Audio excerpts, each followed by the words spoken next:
일단은 저기 209페이지 뭐 서류를 보기 전에 아까 잠깐 언급을 하려다가 쏙 들어갔는데 그걸 일단 언급을 하고 나가죠. 여러분들이 아마 배웠던 부분이기도 할 겁니다. 자, 토지거래 허가를 일단은 받지 않고, 자, 일단 규정 면적 있죠? 면적을 초과하는 부분에서 허가를 받지 않고 계약을 체결했다라고 했을 때, 허가를 받지 않고 계약을 체결하면 이때 뭐가 된다 그랬죠? 예, 무효가 된다 그랬죠? 이 무효가 이제 무효의 어떤 그 효력, 배웠던 부분일 거예요, 민법에서. 유동적 무효라는 부분인데요. 유동적 무효라고 하는데, 이거를 혹시 민법 선생님이 불확정 무효 이렇게 공부하셨던 것 같지 않나요? 그렇죠? 네, 그래서 여러분들이 안 배웠다라고 했을 거예요, 아마.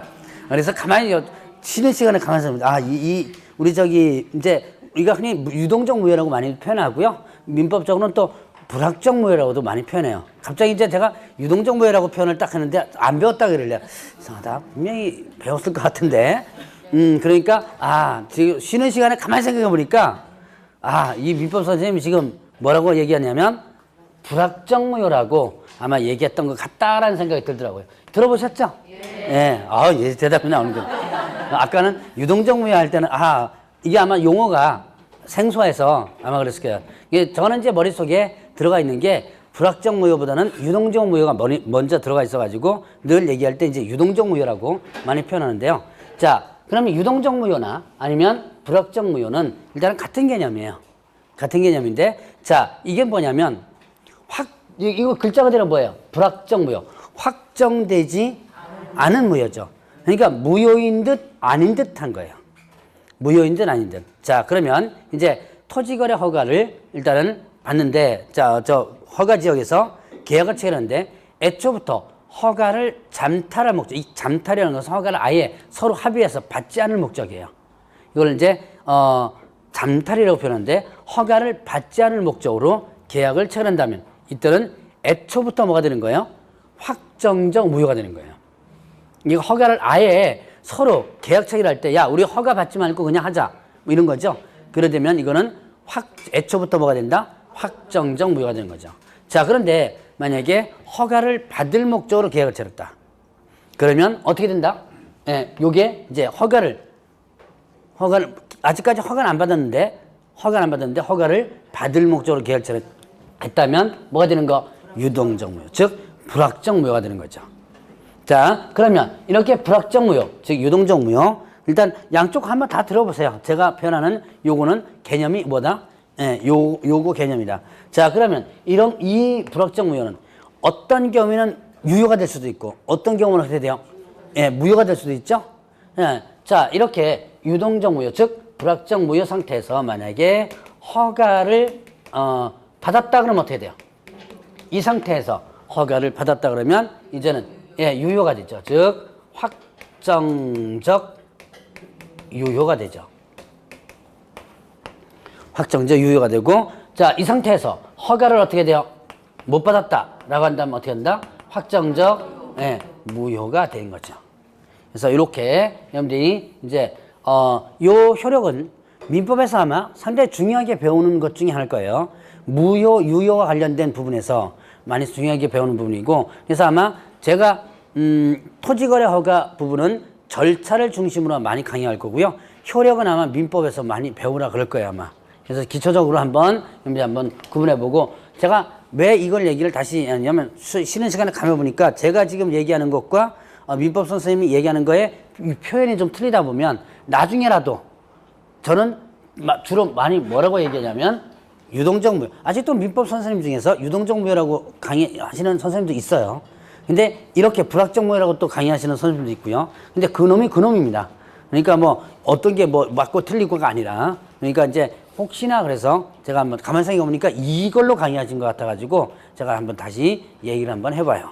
자, 그러면 이제 나머지는 이제 민법에서 열심히 한번 배우시고, 자, 여러분들 209페이지를 한번 보세요. 거기 보니까 허가 신청서를 제출을 하게 되면, 자, 가운데쯤 필요한 조사라고 하는 부분이 있죠. 거기에 며칠 이내 허가 또는 불허가 처분하라고 그랬죠. 예, 15일 이내. 자, 15일 이내 허가 또는 불허가 처분을 하라라는 내용이 있어요. 그러니까 여러분들 토지거래가 신청을 하면 일단 15일 이내 허가 또는 불허가 처분을 해 주시면 되는 거예요. 자, 이게 민원 처리에 관한 법률에 의한 기간인데요. 민원 처리에 관한 법률에서 보면 15일이라는 기간이 일단 나옵니다. 자, 그러면 허가 신청 시 제가 금방 뭐 있었어요? 토지 이용 계획 확인서. 자, 그 다음에 또 토지 이용 계획 확인서는 토지 이용 계획서라 그랬죠? 토지 이용 계획서. 토지를 내가 이 땅을 사가지고 어떻게 이용할 거다 하는 토지 이용 계획 확인서 있고요. 자, 그 다음에 취득 자금 조달 계획서 두 가지를 제출하라 그랬죠. 자, 그래서 이렇게 두 가지 제출해가지고 이것대로 제대로 이용되고 있는지 자금 아까 어느 분이 개인적으로 찾아가서 그 뭡니까 자금 조달 계획서 같은 거 조사하냐고 했는데 실제로 조사를 해요. 그 금융기관이랑 이렇게 해가지고 자금 추적 같은 것도 실제로 하고 그래요. 그 뭐 여러분들이 나중에 토지거래 허가 신청할 때나 아니면 아까 뭐였죠? 그 부동산 거래 신고할 때 투기과열지구 일 때 자금 조달 계획서 또 들어갔죠? 그때 뭐 이거 설마 그냥 소산하고 대충 하겠지라고 해가지고 그냥 하면 안 됩니다. 이거 나중에 추적이 다 들어와요. 자, 이런 것을 이제 제출을 한다. 자, 그러면 이제 뒤로 넘어가면 자, 아까 뭐 얘기했던 이제 허가 또는 불허가 처분 있고요. 자, 일단은 전체적인 내용을 한번 여기서 이제 또 하나 살펴볼 게 있는데 선매협의라는 게 있어요. 여러분들 저기 210페이지 잠깐 보세요. 거기 허가 또는 불허가 처분 부분에서 보니까 일단 며칠 이내 허가 또는 불허가 처분한다고 그랬죠? 15일 이내 허가 또는 불허가 처분한다고 그랬죠? 그런데 만약에 선매협의가 진행 중이라면 이 15일 이내 선매협의가 진행 중인 사실을 일단은 신청인에 알려라 통보를 하도록 하고 있습니다. 선매라는 게 뭐예요? 먼저 산다라고 보면 돼요. 먼저 산다. 누가요? 토지거래 허가 신청을 하면 자 이제 선매라는 개념을 잠깐 보면 토지거래 허가 신청을 한 것은 매도인과 매수인이 이미 있다는 얘기죠. 아직까지 계약은 체결 안 했지만 계약 체결 전에 하는 거라 그랬죠. 근데 실질적으로 보면 다 계약 체결하고 나서 해요. 우리가 이제 법에서 규정상에는 보면 계약 체결 전에 허가받아라 그러죠. 그런데 이제 계약 체결, 계약서 다 쓰고 나서 그리고 나서 허가 신청을 대부분 합니다. 자, 그런데 요 매도인과 매수인이 이미 있어요. 그런데 선매라는 개념이 나오는데 이거는 가운데서 먼저 빼가는 거예요. 내가 먼저 사겠다. 가운데서. 누가? 국가 등이. 토지거래가 신청을 하죠. 그러면 가만히 보니까 저 땅을 국가 등이 어떻게 돼요? 내가 필요하거든요. 내가 써먹어야 돼요. 공익사업용 토지로 이용해줘야지만 됩니다. 이때 가운데서 내가 먼저 사겠다라고 하는 것이 바로 선매입니다. 자, 여기서 하나 더. 국가 등이라는 뭐였죠?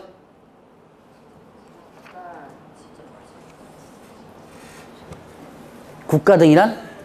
국가. 너무 간단해요. 국가. 그 다음에 지자체, 공사, 공공기관. 항상 이제 머릿속에 나중에 보면 이게 자연스럽게 머릿속에 들어와요. 뭐 시험 문제 국가 등이 뭐냐 이런 거 안 나와요. 근데 이제 용어를 여러분들 머릿속에 완벽하게 머릿속에 집어 넣어줘야지만 되기 때문에 자꾸 이제 연습시키는 거예요. 국가 등이란 국가, 지자체, 공사, 공공기관. 자, 이런 것들이 하면 국가다. 국가 등이다. 그래서 국가 등이 일단 가운데서 먼저 사겠다고 가로채는 거예요. 따지고 보면. 자, 선매 절차는 그 뒤에서 나오는데, 자, 그때가 한번 잠깐 해보기로 하고, 자, 여러분들 한번 보세요. 213페이지를 한번 보시기 바랍니다. 거기 보니까 허가를 하여야 하는 경우 이렇게 써요. 자, 거기 보니까 이런 내용이 있어요. 다음 어느 하나에 해당되는 경우 허가를 하여야 한다. 그런 문장 찾았습니까? 네. 자, 그러면 자, 이제 또 하나 허가에 대한 기초 개념을 잠깐 공법협 시간에도 혹시 들어보셨는지 모르겠는데요. 제가 중개사법에서 허가와 그 다음에 등록을 두 가지를 비교했었죠. 기억나시는지 모르겠습니다. 자, 허가는 일단 등록은 요건을 갖추면 어떻게 돼요? 담당 공무원이 반드시 해야 되는 거다. 그래서 이거를 뭐라 했죠? 기속적이다. 뭐 이런 게 있었죠. 그러면 허가는 뭘 했었어요? 할 수도 있고 안 할 수도 있고 이거는 뭐라 했죠? 담당 공무원이 허가를 내줄 수도 있고 안 내줄 수도 있다. 그래서 이거는 뭐다? 재량적이다. 뭐 이런 게 있었어요. 그러면 요게 이제 일반적으로 우리가 허가를 개념을 설명할 때 허가를 내줄 수도 있고 안 내줄 수도 있다라는 재량적 개념으로 나와요.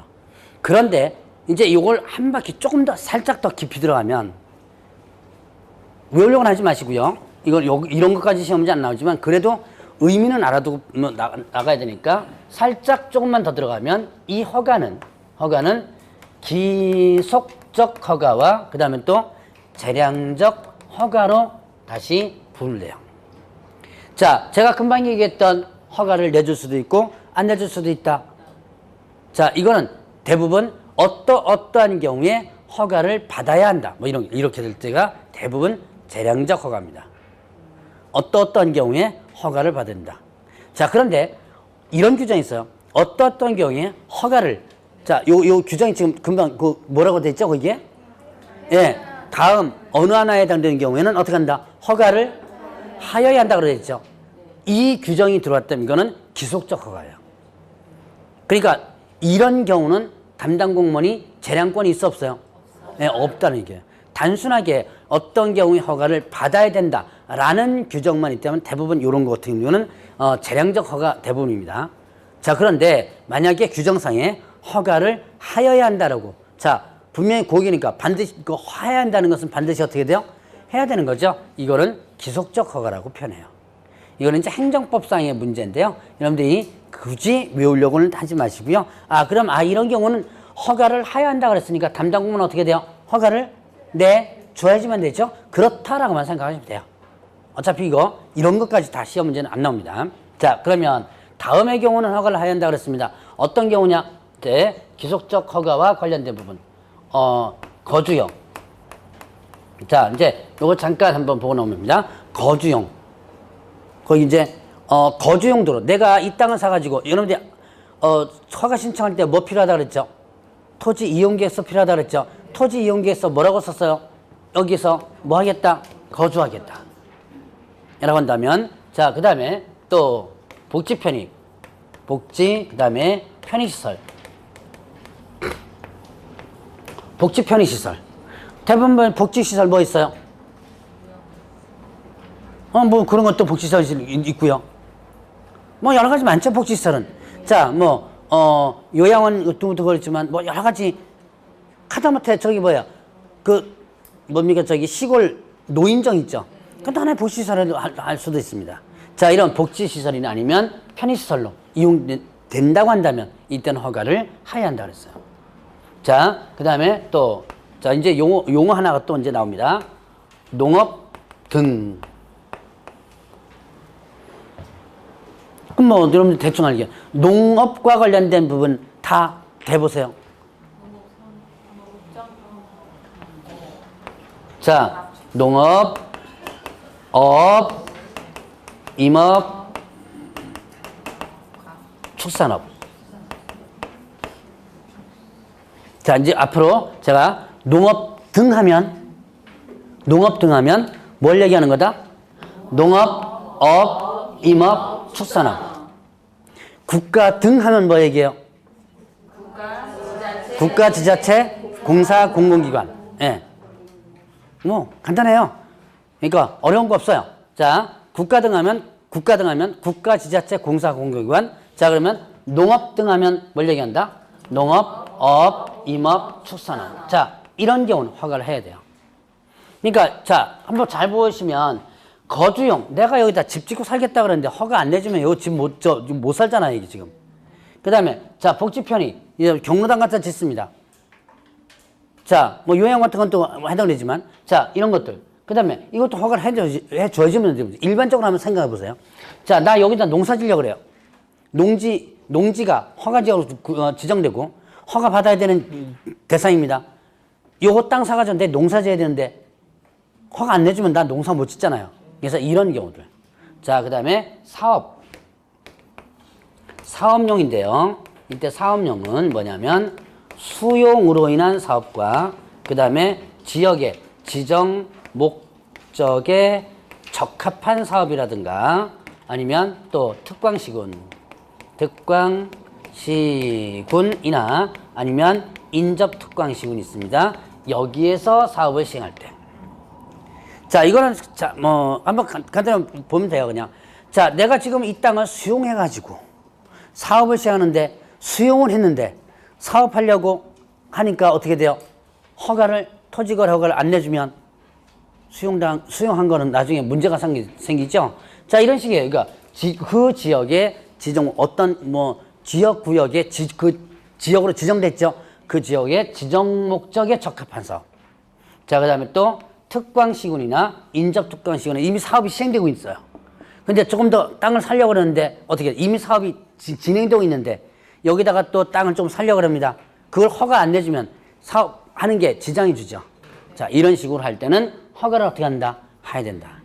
자, 그 다음에 또 이제 통상 경제 활동. 자, 이거는 대체 토지를 취득하거나 아니면 또 현상 보존. 이 하나의 통상 경제 활동으로서 이제 나와요. 제가 앞으로 이렇게 정리할 거예요, 아마. 다음은 허가를 하여야 한다. 허가를 하여야 한다는 것은 딱 이렇게 할 거예요. 자, 그러면 통상 경제 활동에서는 대체 토지 취득하는 거. 대체 토지가 뭐예요?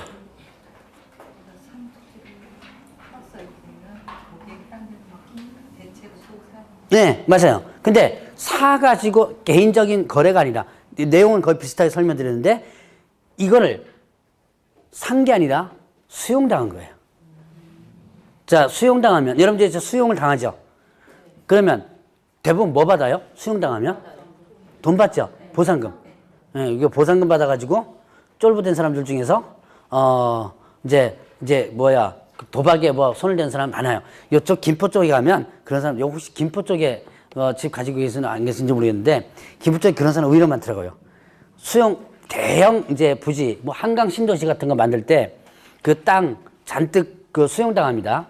그거 갖고 돈 엉뚱한 데 써가지고 하는 건 많은데 대부분 보면 이제 이렇게 돈을 받아서 쓰는 거예요. 그런데 나는 이 땅을 수용을 당했는데 돈을 안 받겠다. 네, 맞아요. 뭘 받겠다? 예, 다른 지역의 토지로 받겠다. 이게 바로 대체 토지를 취득하는 겁니다. 그리고 그 토지를 받을 권리를 흔히들 뭐라고 표현하냐면 대토권. 들어는 보신 것 같나요? 뭐 그런 게 있어요.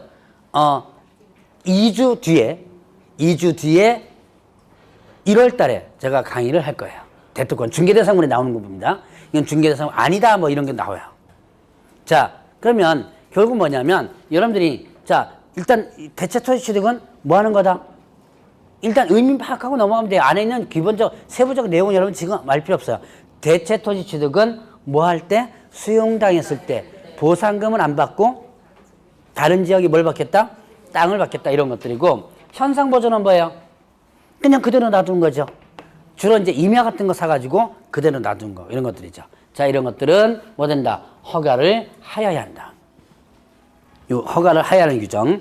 자, 이런 것들 한번 구분을 해보시고 자, 그러면 이제 뒤로 넘어가면 뭐가 있냐면 제가 아까 나왔던 선매라는 게 있습니다. 자, 215페이지 한번 보세요. 선매. 아까 뭐라 했죠? 먼저 사겠다는 얘기죠.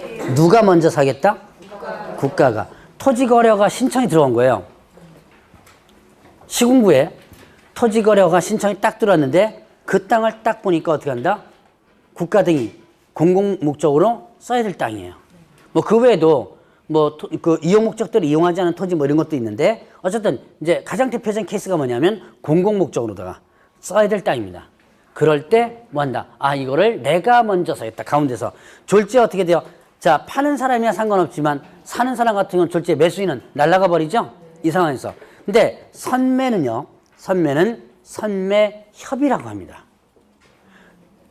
왜 제가 협의라는 말 쓰냐면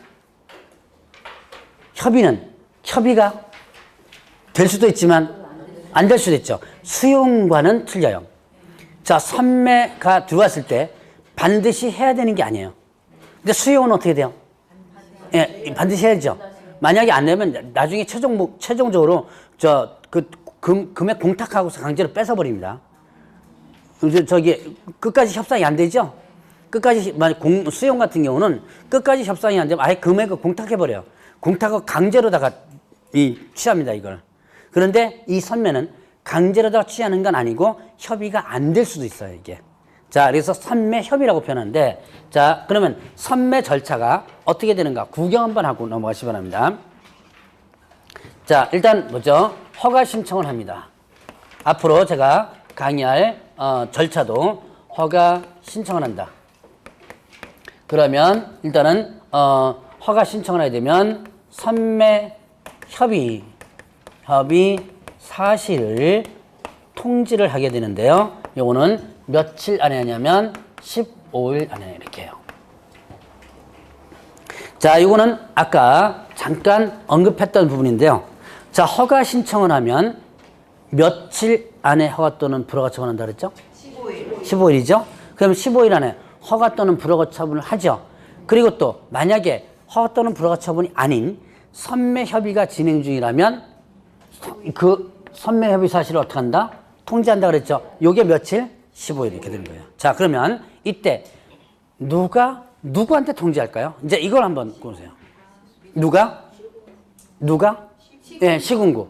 허가권자가 누구한테? 매수자? 매수자가 아니고 허가 신청자. 허가 신청자 중에서 토지 소유자에게. 즉 매도자가 되는 거죠. 자, 그래서 일단 허가 신청을 하게 되면 토지 소유자에게 일단은 선매협의 사실을 통지합니다. 일단은 이 땅이 지금 현재 어떤 국가 등 누구겠죠? 국가 등 중에서 지금 살려고 하는 사람이 있다라는 걸 미리 며칠 내에 통지하는 거예요. 15일 내에. 그러면 이때 선매협의 사실 통지하고 나서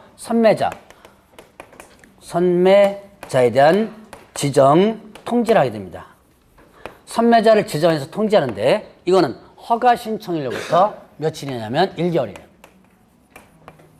자, 그러면 누구에게 통지할까요? 자, 자, 지금 시군구청장이, 즉 허가권자죠? 허가권자 시군구청장이 토지 소유자에게 당신 땅에 대해서 선매 협의가 지금 진행되고 있다라는 걸 통지했죠? 그러면 이제 선매자를 지정해서 통지하는데 이걸 누가 하느냐? 허가권자인 누구예요? 시군구에서 누구에게? 네, 토지 소유자에게. 당신 땅에 대해서 지금 이 사람이 선매자가 지정됐죠? 뭐 국가 등 중에서 누구 하나겠죠? 그러면 이 사람이 이제 선매자 지정됐습니다 하고 통지하는 거예요. 그러면 통지를 받았죠? 그러면 어떻게 된다? 이제 선매협의를 어떻게 한다? 통지하는 거예요. 이거는 지정 통지일로부터, 통지 받은 날부터입니다. 지정 통지를 받은 날부터 며칠이냐면 15일이에요. 자, 지정 통지를 받은 날부터 15일. 자, 이거는 그럼 맞죠? 이거는 누구에게 통지할까요? 선매 협의를 통지하죠. 이제 협의하자가 통지하는 거죠. 예, 내가 뭘로 지정받았으니까 선매자로 지정된 사람이니까 나랑 뭐 하자? 협의하자라고 하는 거죠. 그럼 이거는 누가? 선매자로 지정된 자가 선매자라고 그러죠. 선매자가 누구한테? 예, 토지 소유에게 통지하는 거예요. 통지를 하면 그러면 이제 선매협의가 종료되고 선매협의를 종료시켜주면 됩니다. 종료하고 선매조서, 협의조서를 어떻게 한다? 제출을 해줘야 돼요. 허가관청에 시군구죠. 요거는 선매자 지정 통지를 받은 날부터 1월입니다. 이거는 그러면 선매협의 종료하고 협의조서 제출해야 된다. 누가 제출하는 거예요? 토지 소유자가 제출하는 게 아니라 일단은 누가 이 땅을 살려고 그랬어요? 그렇죠. 선매자가. 자, 대충 관계 대충 아시죠? 이 날짜를 머릿속에 외우는 것도 중요하지만 일단 누가 누구에게 했느냐 요것만 여러분들이 일단 관계만 조금만 봐도 대충은 이런 관계에 대해서 앞으로 머릿속에 기억할 때 조금만 아마 좀 빨리 기억을 아마 할 겁니다. 그러니까 이거를 무턱대고 자 이제 허가 신청하면 선매설 통지 15일 이런 식으로 무턱대고 외우지 말고 누가 누구에게 했느냐를 잘 한번 관계를 보시라라는 얘기예요. 그러면 머릿속에 정리할 때 조금 나아질 겁니다 아마. 자 지금 당장 머릿속에 정리하려고 하지 말라 그랬죠? 예, 자 그러면 이제 큰 거는 거의 다 한번 살펴본 것 같은데 자, 217페이지를 잠깐 보세요. 자, 이제 토지거래 허가를 받게 되면 허가를 받았습니다. 허가 신청할 때 뭐 했어요? 토지이용계획서 냈죠? 토지이용계획서에 나 이거 땅을 뭘로 사용하겠다라고 했죠? 예, 해줘야 돼요. 그걸로. 그게 바로 뭐냐면 217페이지의 사용 의무입니다. 내가 거주용으로 계획서 해가지고 신청했습니다. 그럼 얼떨같아요. 거주용으로 써줘야지 돼요. 자, 거기 보니까 뒤에 보니까 자 일단 218페이지 보세요. 사용 의무 기간 이렇게 있었죠?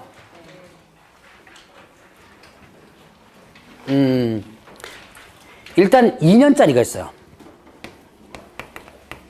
자, 2년짜리 한번 보죠. 2년짜리는 일단 거주용. 그러니까 의무기간이에요, 이게. 최소한 몇 년은, 자, 5년 범위에서 일단 지정해주고, 5년 범위에서 토지거래허가 지정하죠? 그러니까 이 5년 범위에서 이용을 했는데, 그런데 5년 범위에서 지정하니까 당연히 이용 의무도 5년 범위에서 하는 거죠. 근데 최소한 이 기간은 이용을 해줘야 된다. 자, 어떤 경우에? 자, 2년짜리는요, 일단은 거주용. 그러니까 여러분들이 주택으로 내가 거주용으로 쓰겠다 그러면 최소한 2년은 어떻게 돼요? 예, 거주용 용도로 이용해줘야 돼요. 그 다음에 복지 편의.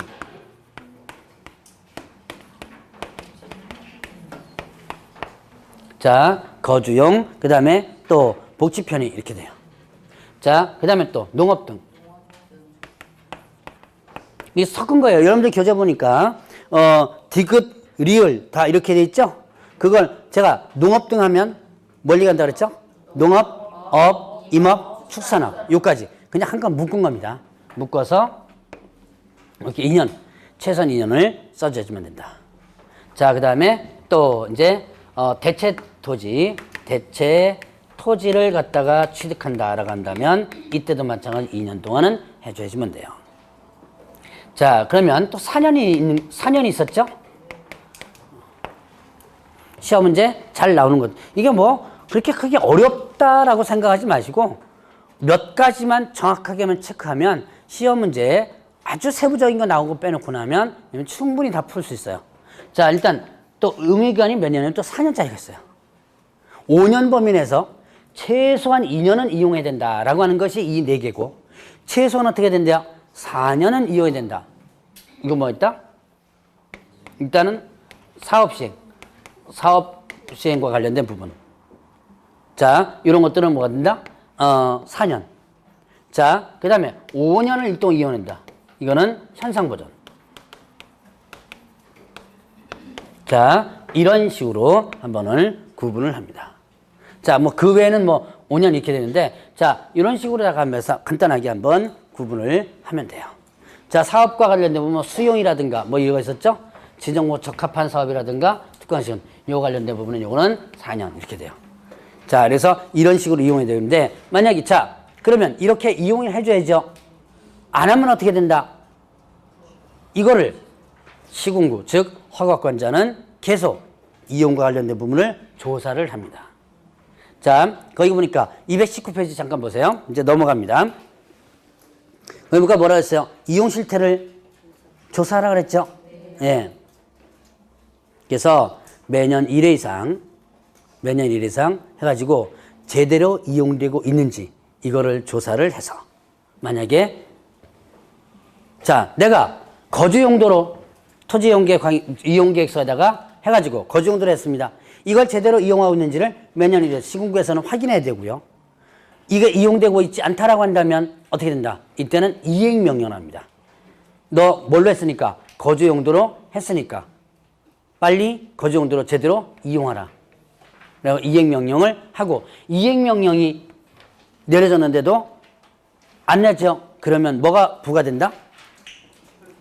그다음 순서대로 여러분들 교재에 있는 순서대로 이행명령이 이루어지지 않았다. 명령대로 이행되지 않았다 그러면 이행강제금이 부여되는 거예요. 자, 이행은 숫자도 나오긴 나오는데 어쨌든 뭐 100분의 10, 근데 100분의 7, 100분의 5 하는 이행강제금이 부과되는 겁니다. 자, 대략 토지거래 허가는 요런 내용대로 일단 구분을 하면 돼요. 자, 여기 보니까 부과금액 한번 볼까요? 한번 이것도 시험 문제 가끔 나오는 거니까. 자, 목적대로 이용하지 않고 뭐 했을 때? 방치. 방치하면 100분의 10. 그 다음에 임대했을 경우에는 100분의 7. 그 다음에 목적 변경했을 때는 100분의 5. 이런 식으로 이행강제금이 부과돼요. 자, 그래서 이런 식으로다가 토지거래 허가 제도에 대한 기본적 내용이 나오고 있습니다. 그래서 이제 토지거래 허가 부분은 대략 이 정도까지만 한번 정리하고 나머지 이제 세부적인 것들은 1월 달부터 조금씩 하나씩 보고 넘어갈 거고요. 자, 요렇게 하고 넘어가서 자, 이제 중개 실무로 넘어갑니다. 다음 주까지 하려면 중개 실무로 가면 240페이지를 잠깐 펴보세요.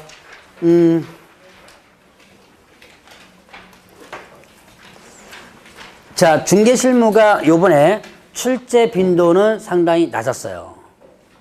그런데 앞으로 중개 실무가 많이 또 올라올 수도 있습니다. 그러니까 올해 빈도가 낮았다고 해서 내년에 빈도가 똑같이 낮은 건 아니에요.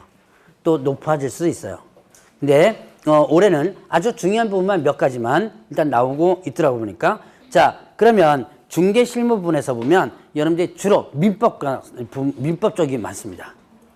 여러분들 여기 뒤에 자, 한번 구경해 볼까요? 여러분들 지금 민법 어디쯤 나가고 있죠?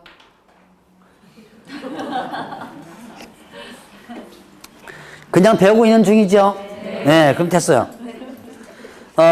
여기에 보면 다 민법 얘기 나오고요. 뭐 공법 얘기 나오고 다 나와요. 그래서 사실 중개실무를 지금 제가 중개실무를 몇 가지를 다뤄드리는데 배웠던 안 배웠던 다뤄드리는 것은 왜 다뤄드리냐? 여기서 시험 문제가 상당히 많이 나오고 출제 빈도가 높기 때문에. 근데 나머지는 제가 지금 민법적 개념을 다 다뤄드리지 못합니다. 그렇기 때문에 이제 간단하게 다뤄드리는 것만 일단 거의 매년 나오는 거 이런 것만 한번 간단하게 민법에서는 안 배웠다 하더라도 혹시 또 배웠어도 좀 다뤄드리도록 하죠. 자, 실무 중에서 쭉 나오는데 270페이지로 확 넘어갑니다.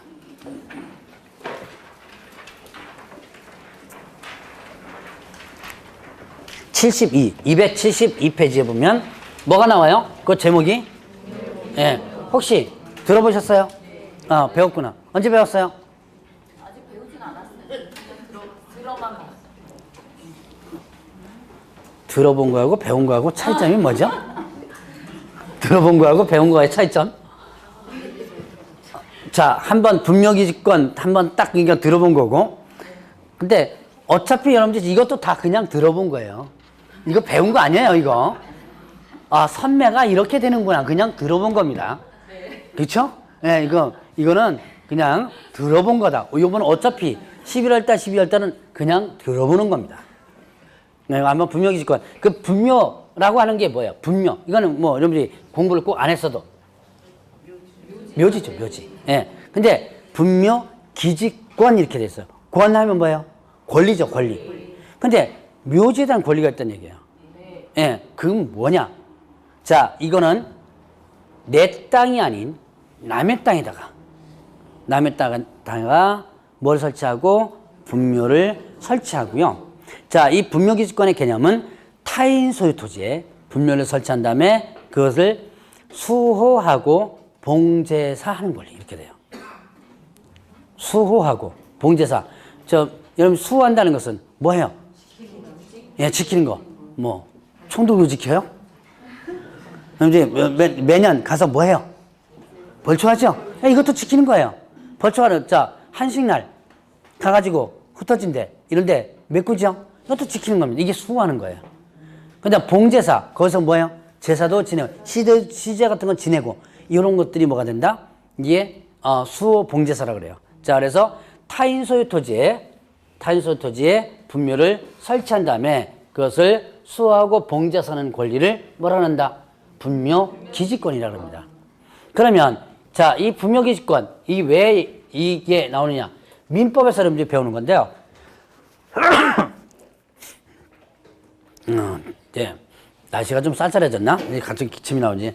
그 민법에서 분묘기지권이 아마 지상권 부분에서 배울 겁니다. 아마 잠깐 들어보긴 들어봤을 거예요, 아마. 그럼 이거는, 우리나라에서 분묘와 관련된 부분이 상당히 많이 그 논란이 되고 있고요. 분쟁도 많이 발생하고, 특히 토지를 거래할 때 상당히 많이 분쟁이 발생하는 것이 분묘예요. 그래서 분묘기지권 부분이 거의 매년 제 과목에서 한 문제가 나옵니다. 민법에서도 나오는데 제 과목에서 나와요. 그리고 분묘기지권과 마찬가지로 같이 섞여서 나오는 것이 조금 이따가 간단하게 살펴볼 장사 등에 관한 법입니다. 자, 두 가지를 이제 잠깐 볼 텐데요. 자, 그럼 분묘기지권은 결국은 의미가 뭐라 그랬죠?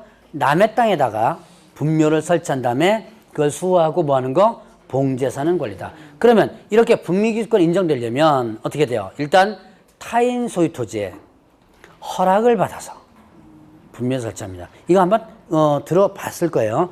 허락을 받아서 분묘 설치했다. 그럼 분묘기지권 인정된다. 자, 그러면 허락을 안 받고도 인정되는 게 없어요. 요거는 총칙분에 잠깐 배웠을 것 같은데 시효취득이라는 거 들어보셨죠? 20년. 예, 들어봤죠? 예. 20년 들어봤죠? 예. 거기에서 한번 나옵니다. 타인 소유 토지에 분묘를 허락 없이 설치한 거예요. 그리고 평원 공연하고, 이제 이게 평원 공연이라 누군가 찌르지 않고 왜 내 땅에다가 분묘 설치했냐? 이게 분쟁이 발생되지 않는 거죠? 조용하게 몇 년이 지나간다면, 예. 이건 배웠죠? 예. 그러면 시효 취득된다. 취득되는 거죠. 근데 뭐가 취득되는 거예요? 땅 취득하는 거? 아니고 분묘 기지권 권리를 취득하는 거예요. 자, 그래서 남의 땅에다가, 자, 허락을 얻어졌다면 당연히 분묘기지권 취득하고, 허락을 받지 않았다 하더라도 몇 년간요? 20년간 평원공연에 점유를 했다면 시효 취득됩니다. 혹시 여러분들 저 집안 중에 묘지 분묘 있죠? 이렇게 분묘기지권 20년간 해가 취득된 거 있어요? 없어요? 저희 집에는 5기가 있습니다. 남의 땅에다가 한 40년 됐어요. 그러니까 지금 취득이 됐겠죠? 그 남의 땅이 누구 거냐면 구규림. 그 국가 땅이죠, 국가 땅. 국가 것도 어쨌든 남의 땅이잖아요. 아마 여기 계신 분들 중에서도 아마 구규림에다가 묘지 쓰는 분들 아마 있을걸요. 옛날에는 묘지 쓸 땅 없으면, 자, 이 시체를 지게에다 메고 올라갑니다. 산꼭대기 700m, 800m까지 올라가지고 구규림에다가 쓰는 경우가 많아요. 예전에 화장 이런 거 없었죠. 그래서 그렇게 해서 쓰는 경우가 많은데, 제가 지금 5기가 있는데 올해 아주 이상한 판례가 나올 뻔했었어요. 타인 소유 토지에 허락 없이 했을 때 이 시효 취득된 이 분묘기지권에 대한 판례가 뒤집어질 뻔했었어요. 개인 사유재산 침해가 너무 심하다라고 해가지고 뒤집어질 뻔했는데 다행히 대법원에서 다시 원위치시켰습니다. 그래가지고 어쨌든 이제 다행인데 어쨌든 이런 경우가 많아요. 자, 그래서 이제 제가 두 가지 얘기했죠. 분묘기지권 성립되는 거. 또 하나의 이제 분묘기지권 성립되는 게 있습니다. 뭐냐면 내 땅에다가 분묘를 설치해요.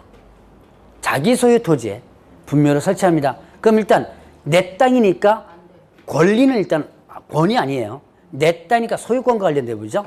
그런데 내 땅에다가 분묘 설치해 놓고 특별한 약정 없이 토지를 뭐 했다면? 예, 매매, 양도했다면. 그러면 분미교지권이 인정된다. 이거 갖고 분쟁 많이 일어났죠. 한때, 자, 지금은요, 사는 사람이 묘지 있으면 안 사요. 처리 어떻게 하겠다 약정하기 전에 안 삽니다.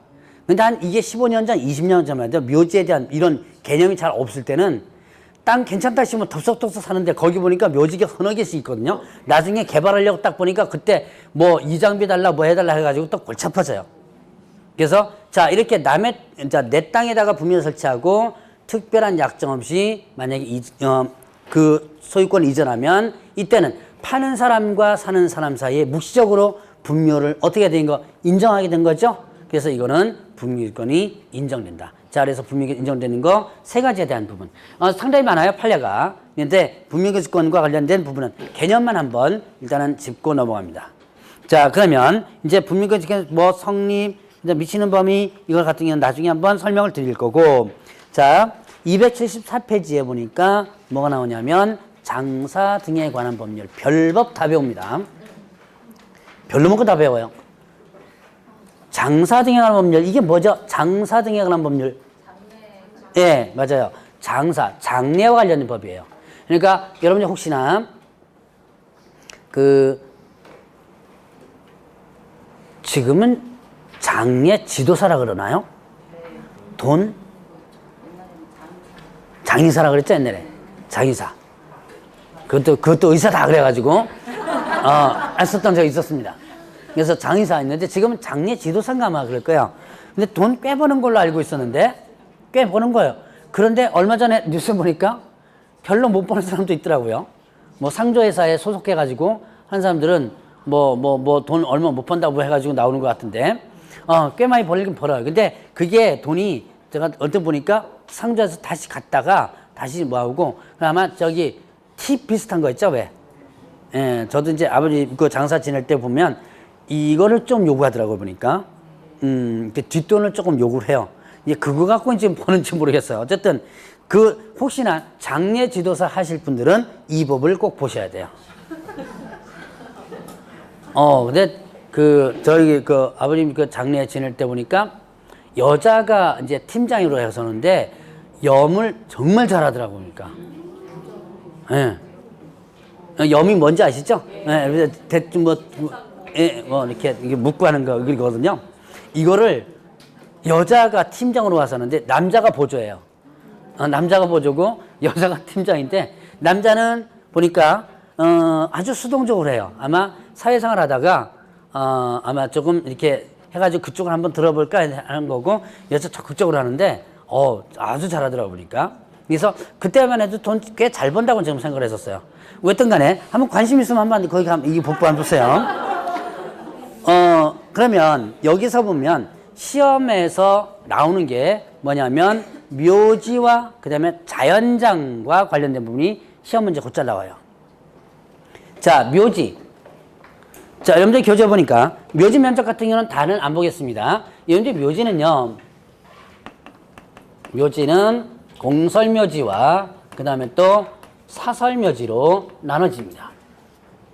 공설묘지는 누가 운영하는 거예요? 시군에서. 대표적으로 여러분들이 서울 저쪽에 가다 보면 마무리 공동묘지 있죠? 그 서울시에서 운영하는 거거든요. 그래서 그런 거 대표적인 공설묘지 해당되죠. 자, 그 다음에 이제 사설묘지, 여러분들이 많이 갔던 법유묘지, 그 다음에 종중 문중묘지 있고요. 그 다음에 또 가족묘지, 그리고 또 개인묘지 이런 게 있어요. 자, 법인묘지는 여러분들이 10만 제곱미터 이상으로 설치해야 되는데, 여러분들이 흔히 말하는 묘지 공원 있죠? 네, 그걸 얘기해요. 이제 사설묘지공원들 많이 아마 가보셨을 겁니다, 아마. 자, 그 다음에 종중문중은 여러분들 잘 아실 거고, 뭐 종중문중, 제실사당 같은 것도 있고 그러죠? 자, 가족묘지 같은 거는 뭐냐면 직계가족묘지예요. 직계가족 묘지로서 뭐 할아버지, 증조할아버지를 해서 몇 개씩 이렇게 한꺼번에 조성되는 거. 그 다음에 이제 시험 문제 많이 나왔던 게 개인묘지예요. 개인묘지는 면적이 얼마냐면 30제곱미터 이하로 조성을 해줘야지만 됩니다. 이게 평수로 평 쓰면 안 되는데, 평수로 따지면 대략 한 대략 한 9평? 9평 정도. 그 정도. 자, 진짜 이렇게 됩니다. 자, 그리고 이거는 자, 이 법인묘지와 종중문종 가족묘지는 허가받아야 돼요. 설치를 하고자 할 때. 그래서 뭐 법인묘지 같은 요즘 장사 잘 돼요, 묘지. 근데 이거 묘지 허가는 법인묘지 허가는 잘 안 나더라고요. 요즘은 가능하면 여러분들이 뭐 해요? 화장을 하죠. 묘지를 갖다가 최대한으로 억제시키는데 파주 쪽에선가 언젠가 보니까 묘지 허가와 관련해서 허가권자가 시군구거든요. 허가권자가 뇌물 받았다고 해가지고 뭐 뉴스 크게 한번 나왔던 적이 있었어요. 이게 허가 부분이 재량적이라 그랬죠. 그러다 보니까 이제 이런 경우가 좀 많아요. 자, 그런데 개인 묘지는 자, 요거는 이제 여러분들이 시험 문제에서 잘 나오지만 여러분들이 나중에 혹시나 가족이라든가 부분에서 필요한 부분이 있습니다. 자, 30제곱미터 이하고요. 그 다음에 또 설치 후 30일 이내에 뭐 한다? 신고를 해주시면 돼요. 신고했어요? 혹시 설치하신 분? 시골에서 혹시 묘지 설치하신 분? 자, 대부분 신고 안 합니다. 신고하는 건 몰라요. 그냥 여러분들이 그냥 옛날에 전통처럼 그냥 묘지 설치하고 내 땅에다가 묘지 설치했는데 무슨 신고냐? 내 땅에도 신고 다 해줘야 돼요. 이것만 신고 안 하면 300만 원 이하의 과태료입니다. 자, 근데 시골 쪽에 가면요 거의 신고 안 하고 신고하러 가도 안 받아줍니다.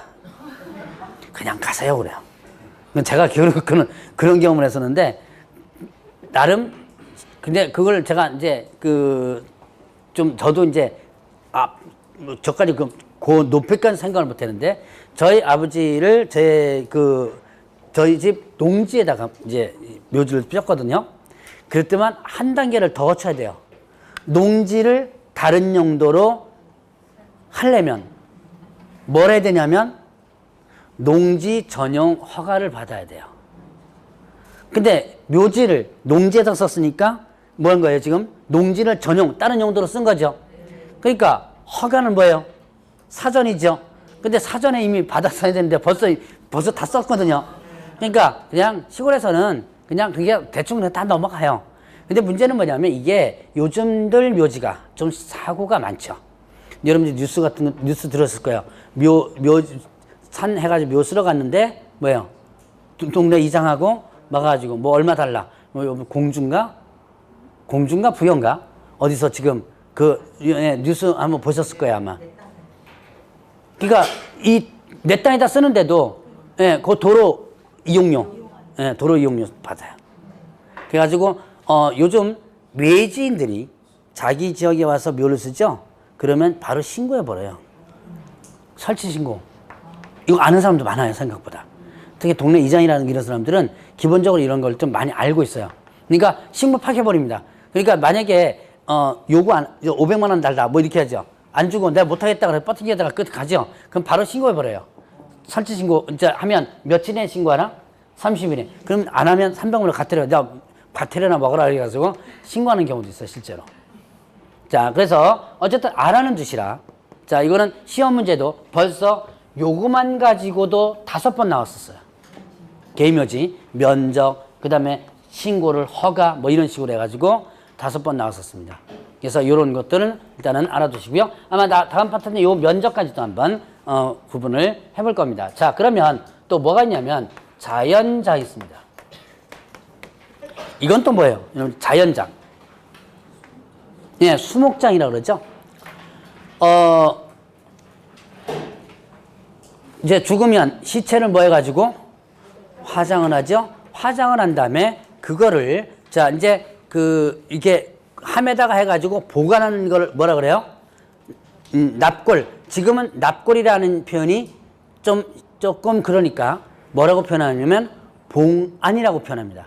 그래서 여러분들 봉안묘라고 이렇게 많이 들어보셨죠? 옛날에 흔히 여러분들 알고 있던 납골 이런 게 골 하니까 좀 이게 좀 뼈다구 개념도 나오고 그럼 좀 그래요. 그래서 어떻게 하냐면 봉안이라는 표현을 써요. 근데 그렇게 하는 게 있고 근데 이 화장을 한 다음에 골분 뼈가루를 어떻게 하냐 땅 속에 묻는 거예요. 나무 같은 거 심어놓고 묻는데, 자, 대부분 보면 이제 나무를 기존에 있던 나무에다가 하는 경우 있어요.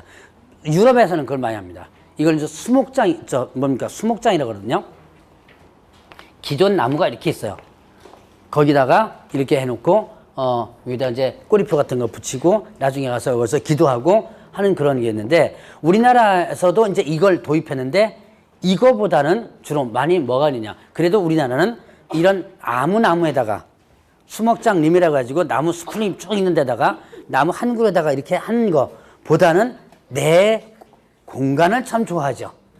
그래서 수목장 말고 수목장과 비슷하게 공간을 조성해 놓고 거기다가 나무 같은 거 심어 놓고 골분을 이렇게 땅속에 묻어 놓는 그렇게 하는 것을 뭐라 한다? 자연장이라고 해요. 그러니까 자, 이 장사등에 관한 법률을 보면 수목장이라는 거 있고요. 그냥 수목장 림이라고 있어요. 그럼 수목장 림 같은 건 큰 나무들 많은 데를 하나 지정해 가지고 이렇게 큰 나무를 이런 것을 지정해 가지고 수목장 하는 경우도 있고 아니면 내 땅을 갖다 조성하는 거예요. 그래서 하는 것을 뭐라 한다? 자연장이라고 그러고 그 땅을 뭐라 한다? 자연장지라고 하는 거예요. 그래서 자연장과 관련된 부분도 이제 앞으로 공부를 하게 될 텐데, 자, 일단 개념만 한번 보시고요. 자, 그러면 여러분들이 한번 뒤로 넘어가시면 276페이지 잠깐 보시기 바랍니다. 타인 토지에 설치한 묘지에 개장하는 부분 잠깐 보세요. 아까, 자, 요걸 보기 전에 아까, 분묘기지권에 인정되는 범위 있었죠? 제가 이제 장사등에 관한 법률과 연결되는 게 제법 있어요. 자, 분묘기지권 인정되는 범위에서 보면 타인 소유 토지에 허락을 받아서 허락을 받아서 하는 것도 있고요. 허락을 받지 않은 부분, 제가 요걸 얘기했죠. 허락을 받지 않고 분묘를 설치하면 몇 년간? 몇 년간이죠? 자, 허락을 받지 않았다 그러면 몇 년? 20년간 평온 공연하게 점유했다면 분묘기지권 인정이 된다라고 했었죠. 그게 장사 등에 관한 법률 시행 이후에는 권리가 인정되지 않는 거예요. 자, 이 장사 등에 관한 법률이 언제부터 시행되느냐? 요게 2001년도 1월 달부터 시행됩니다. 이 법은 언제부터 시행되는 거다? 2001년도 1월 달부터 시행하는 건데 2001년도 1월 달 장사 등에 관한 법률 시행 이후에는요. 남의 땅에다가 묘지를 허락 없이 설치하면 못한다. 그 권리를 주장할 수 없다. 타인 소유 토지에 허락 없이 분묘 설치하면 어떻게 된다? 그 권리를 주장할 수 없다. 아예 무슨 권리가 생기지 않는다. 그렇죠. 분묘 기지권 자체가 아예 생기지가 않아요. 자, 그래서 함부로 묘지를 설치하지 못하도록 합니다. 그래서 요즘은 구기름에도 못해요. 그리고 옛날에는 30년 전, 40년 전만 해도 구기름 관리가 제대로 안 됐어요. 요즘은 아주 관리가 잘 됩니다. 요즘은 더군다나 자주 이 관리를 하는데요. 옛날에는 왜 항공사진이나 이런 거에서 가끔씩 이렇게 보거든요. 이제 그 지역에 있는 구기름 관리하는 사람이 요즘은 가끔이 아니라 자주 관리합니다. 뭐를 띄우냐면 드론을 띄워요. 드론을 띄우면 이제는 아주 상세하게 그 안에 있는 내용들을 볼 수 있어요. 옛날에는 항공사진으로 해가지고 제대로 파악하지 못하는 경우도 많았었어요. 근데 지금은 드론을 띄워가지고 금방 표시나요. 그래가지고 함부로 묘지 같은 거 설치하지 못합니다. 구기름에도. 자, 어쨌든, 자, 다시 한번 고르면입니다. 옛날에는, 자, 그러면 지금, 이전에 분묘기지권으로서 배웠던 20년간 평온공익에 점유했다면 그 권리 취득한다는 것은 그럼 어떻게 인정되느냐? 장사 등에 관한 법률 이전 거예요. 장사 등에 관한 법률 시행 이전에 설치한 분묘에 대해서는 이게 이제 그대로 판례가 인정되는데 그 이후에 한 것은 인정되지 않는다. 자, 그리고 또 277페이지 보니까 분묘에 설치 기한 제한이 있어요. 자, 이제는 여러분들이 흔히들 묘지 설치해 놓으면 마냥 설치할 수 있을 것 같지만 묘지 설치 기간이 제한이 돼요. 몇 년으로 제한되죠? 30년. 그리고 그 연장하는 부분에서 두 번째 몇 년 세 가지고 30년 해가지고 1회 하네요. 그럼 몇 년? 60년. 예. 이거는 내 땅에다가 설치해도 마찬가지입니다. 이게 얼마나 관리가 될지 모르겠지만, 그리고 그렇게 하고 나서 기간이 끝납니다. 그러면 1년 이내 개장해가지고 화장하거나 봉안을 하도록 하고 있어요. 근데 이건 개인묘지는 많이 관리가 안 돼요. 아까 제가 이 얘기했었죠? 요즘 그 시골 쪽에 가면 신고 뭐 거의 잘 이루어지지 않는다고. 개인묘지 같은 경우는 사실은 거의 묵인하고 있습니다. 불법적인 것도 좀 묵인하고 있고요. 면적 얼마예요? 30이죠. 근데 저 여러분들 한번 시골 가보세요.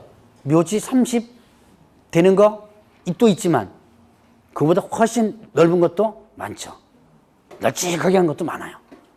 이거를 일일이 다 관리하지 못하니까 그냥 손을 놔요.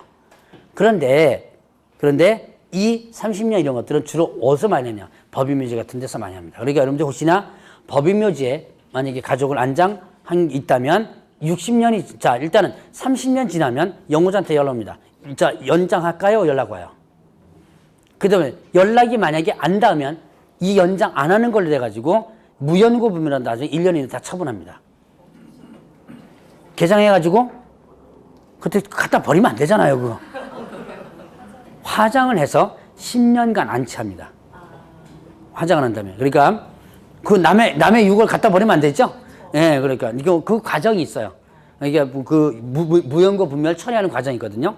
자, 그 과정을 거쳐서 나중에 기회 있을 때 한번 잠깐 얘기를 할 겁니다. 그래서 화장을 해가지고 10년간 안치를 하는데, 만약에 10년간 안치하는데도 그래도 연고도 안 나타나죠? 그럼 이제 갖다 버려도 돼요. 10년간 안치한 다음에는 이제 어쨌든 그런 과정을 거쳐서 처리해버려요. 그러니까 여러분들이, 혹시나 법인묘지 같은데 만약에 묘를 썼다면, 이런 게 있구나라는 거. 그리고 얘네들은 철저히 법을 지켜요. 철저히 지키기 때문에 30년 딱 지나서 연장 안 하죠? 그러면 연장했다. 그럼 60년 딱 되죠? 그러면 이제는 개장을 합니다. 연고자한테 연락이 갑니다. 가는데 만약에 연락이 안 간다. 연락이 없다 그러면 무연고문으로 처리해버리는 거죠. 자, 이런 식으로 일단은 설치 기간이 어떻게 된다? 제한이 된다. 라고 하는 거 구분해 보시고, 자, 그러면 이제 여기까지 하면 어느 정도 기본적으로 이제 여러분들이 기초 강의 때, 입문 강의 때 한번 한 것을 봤고, 자, 다음 시간에는 쭉 넘어가죠. 넘어가서 어디를 보냐면 또 필요한 부분이 있어요. 317페이지. 잘 넘어가죠? 푹푹 잘 넘어갑니다. 자, 317페이지. 자, 이제 남은 시간에 주택임대처분법하고 다음 주에 상가보법과 실명법 착안한 다음에 경매 좀 넘어갈 겁니다. 자, 좀 쉬었다 하시죠.